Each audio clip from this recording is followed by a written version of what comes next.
আসসালামু আলাইকুম ষষ্ঠ শ্রেণীর শিক্ষার্থীবৃন্দ, আশা করি তোমরা ভালো আছো। আজকে আমাদের আলোচনার বিষয় হলো অনুশীলনী 4.1 এর 2 নাম্বার। তো এখন প্রশ্ন হতে পারে যে স্যার আপনি 4.1 এর 1 নাম্বার না করিয়ে আগে 2 নাম্বারটা কেন করাচ্ছেন? কারণ 2 নাম্বারটা যদি আমরা ভালো মতো করতে পারি তাহলে 1 নাম্বার আমরা অনায়াসে করতে পারবো। তাহলে চলো আমরা 2 নাম্বার প্রশ্নটির যে প্রশ্নগুলো আছে সেগুলো সমাধান করে নিই। এখানে 2 নম্বর অঙ্কটিতে বলেছে প্লাস মাইনাস ইনটু এবং ডিভাইডেড বা বাই বা ভাগ চিহ্নের সাহায্যে লেখো। এই যে এখানে কথায় যে লেখা আছে এগুলোকে আমরা অঙ্কে প্রকাশ করব।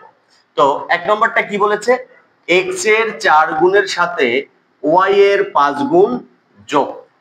এখানে একটি কথা মনে রাখতে হবে, এই যে x এবং y এই দুইটি কিন্তু চলক। কি কথা বোঝা গেছে?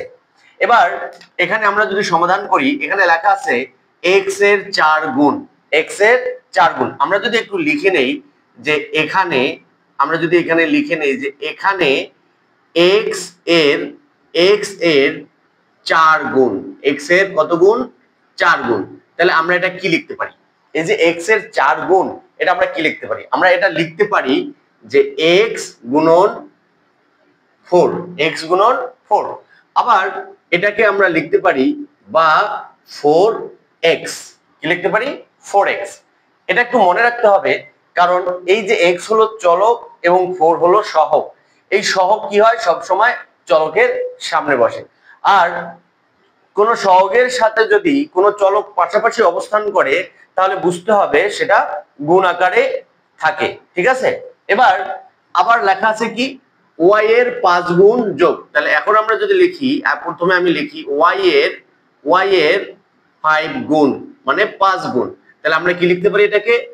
y গুণন 5, বা আমরা এটাকে লিখবো এখন 5y। কি কথা বোঝা গেছে? তার মানে এখানে আছে x এর 4 গুণ, তাহলে x এর 4 গুণ 4x, y এর 5 গুণ 5y। এখন এই দুইটি যোগ, তাহলে সুতরাং আমরা লিখতে পারি সুতরাং 4x প্লাস 5y। এটাই হলো উত্তর। 4x প্লাস 5y, এটাই হলো উত্তর। আমি যদি আরেকবার বোঝানোর চেষ্টা করি, যে এইটা যদি এখন তোমাদের দেওয়া থাকে যে 4x প্লাস 5y এইটা দেওয়া আছে, এখন তোমাদের কি করতে হবে? এইটা লিখতে হবে। তখন কি লিখবা? যে x এর 4 গুণের সাথে y এর 5 গুণ যোগ। এজন্য আমি 2 নাম্বারটি আগে ধরেছি। এবার চলো আমরা 2 নাম্বার প্রশ্নটি সমাধান করি। 2 নাম্বার প্রশ্নটি বলেছে a এর দ্বিগুণের থেকে b বিয়োগ। a এর দ্বিগুণ, দ্বিগুণ মানে কি? 2 গুণ মানে 2 গুণ। তাহলে আমরা যদি এটা এখানে লিখি যে এখানে, আমরা যদি এখানে লিখি যে এখানে a এর দ্বিগুণ, a এর দ্বিগুণ, তাহলে আমরা এটা কি লিখবো? তাহলে a গুণন 2, দ্বিগুণ মানে 2। এখন সমান আমরা এটা কি লিখবো? সমান আমরা লিখবো 2a।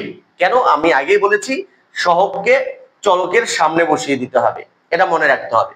আর এখানে b বিয়োগ, তার মানে b এর সাথে কোনো সহগ গুণ নাই, কিচ্ছু নাই, তাহলে ওটা আমাদের লেখার দরকার নেই।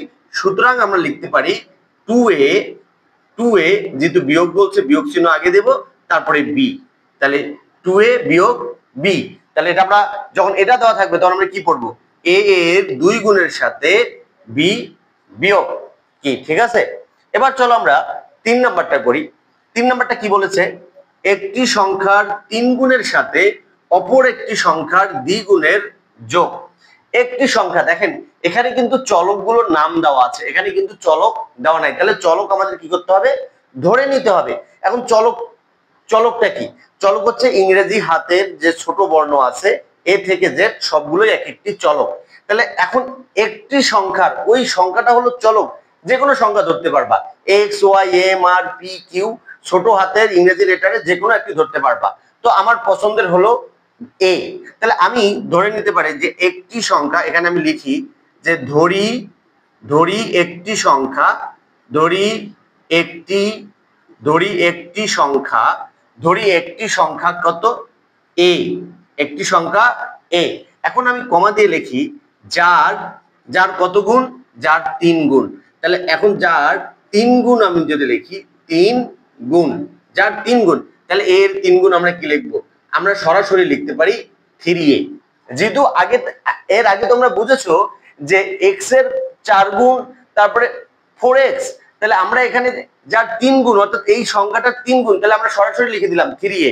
কেন? কারণ এই চলকের সাথে কোনো সহগ যদি পাশাপাশি অবস্থান করে তাহলে সেটা গুণ আকারে লিখতে হয়, আর চলকের আগে সহগ লিখতে হয়। ক্লিয়ার? খুব সহজ। এরপরে আবার কি বলছে, অপর একটি সংখ্যা। এখন আবার আমাদেরকে অপর একটি সংখ্যা ধরতে হবে, যে অপর একটি সংখ্যা। এখন অপর একটি সংখ্যা আমি কি ধরবো? অবশ্যই মিল রেখে আমি বি ধরলাম, বি। এখন যার কত গুণ, যার কত গুণ খেয়াল করে দেখেন, অপর একটি সংখ্যার দ্বিগুণ। তার দ্বিগুণ মানে কি? 2 গুণ, তাহলে দ্বিগুণ, দ্বিগুণ, তাহলে আমরা কি লিখতে পারি? দ্বিগুণ হলে আমরা লিখতে পারি 2b। দ্বিগুণ মানে 2b। এখন এখানে বলছে যোগ, তার মানে কি একটি সংখ্যার 3 গুণের সাথে অপর একটি সংখ্যার দ্বিগুণের যোগ, অর্থাৎ এটার সাথে এটা যোগ। তাহলে সুতরাং আমরা কি লিখতে পারি? সুতরাং আমরা লিখতে পারি 3a প্লাস 2b। কি বুঝতে পেরেছেন? আশা করি বুঝতে পেরেছেন। যদি বুঝতে পারেন তাহলে ভিডিওটি শেয়ার করে অপরকে শেখার সুযোগ করে দিবেন এবং ফলো দিয়ে পাশে থাকবেন। আর একটি কমেন্ট বক্সে একটি কমেন্ট করে আমাকে ভিডিও বানানোর আরো উৎসাহ জাগাবেন। আর একটি কথা, এর পরের ভিডিওটি এই 2 এর আরো অঙ্ক আছে, সেগুলো দেখার আমন্ত্রণ রইল। Thank you very much. আসসালামু আলাইকুম।